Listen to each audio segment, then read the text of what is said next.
Great and most important day for us.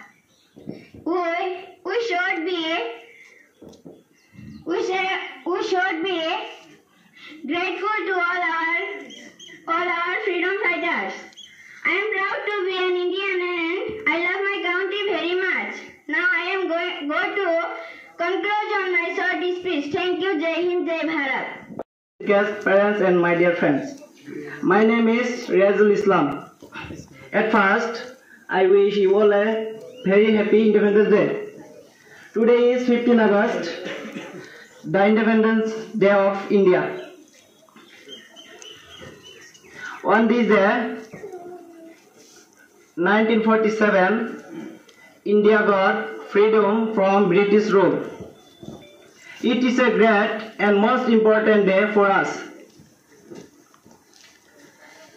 Our great freedom fighters are Mahatma Gandhi, Jawaharlal Nehru, some others.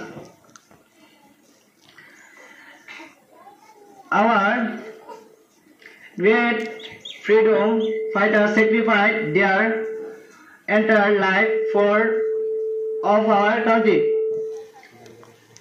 We should to be all our freedom fighters. I am proud to be an Indian and I love my country very much. Now I am going to conclude on my short speech. Thank you. Jai Hind, Jai Bharat.